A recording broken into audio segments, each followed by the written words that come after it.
स्थानिक स्वराज्य संस्थांच्या 2022 ते 2027च्या कालावधी दरम्यान होणाऱ्या जिल्हा परिषद आणि पंचायत समिती निवडणुका होण्याच्या कार्यकाळाला आता 25 महिने उलटून गेले आहेत. मात्र अद्यापही जिल्हा परिषद आणि पंचायत समितीच्या निवडणुका जाहीर झाल्या नाहीत. त्यामुळे इच्छुक उमेदवारांचा जीव टांगणीला लागला आहे. अनेक इच्छुकांनी गेल्या 25 महिन्यापासून आपल्याला उमेदवारी मिळेल या हेतूने सर्व प्रकारची तयारी करून ठेवली आहे. मात्र अद्यापही जिल्हा परिषदेच्या आणि पंचायत समितीच्या निवडणुकांना सरकारच्या माध्यमातून काहीच निर्णय होत नसल्याने इच्छुकांच्या नजरा निवडणूक कधी जाहीर होणार याकडे लागल्या आहेत. राज्यातील स्थानिक स्वराज्य संस्थांच्या निवडणुका दिवसेंदिवस लांबणीवर पडत असून कार्यकर्त्यांमध्ये अस्वस्थता दिसून येत आहे.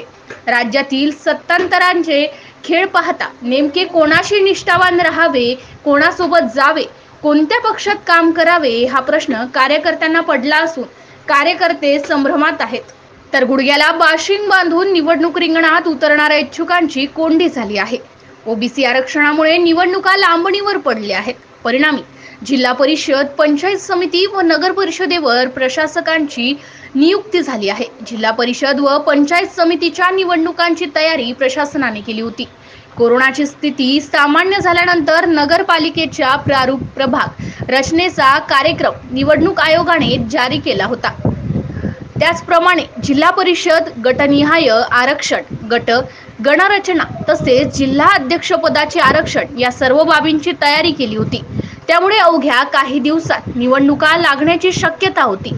मात्र ओबीसी आरक्षणाचा मुद्दा निकाली निघेपर्यंत निवडणुका नको अशी भूमिका सत्ताधाऱ्यांसह विरोधकांनी त्यावेळी घेतली.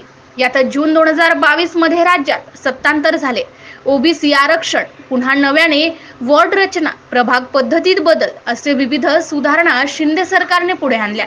नंतरही ऑक्टोबर-नोव्हेंबर मध्ये स्थानिक स्वराज्य संस्थांच्या निवडणुका होणे अपेक्षित होते. मात्र अद्याप निवडणुकांबाबत अजूनही हालचाली दिसत नाहीयेत. यात सत्तांतरात 2 पक्ष फुटले आणि 2 गटात विभागले गेले. पक्षफुटीचा परिणाम स्थानिक पातळीवरही झाला आहे. यामुळे कार्यकर्ते संभ्रमात पडले आहेत. तर निवडणूक लढवणाऱ्या इच्छुक उमेदवारांचा जीव टांगणीला लागला असून निवडणुका होत नसल्याने सर्वसामान्य नागरिकांचे मात्र मोठ्या प्रमाणात कामे रखडल्याचे वास्तव या निमित्ताने समोर आले आहे. MCN न्यूज मराठीकरिता संपादक राजीव वाढे, बुलढाणा.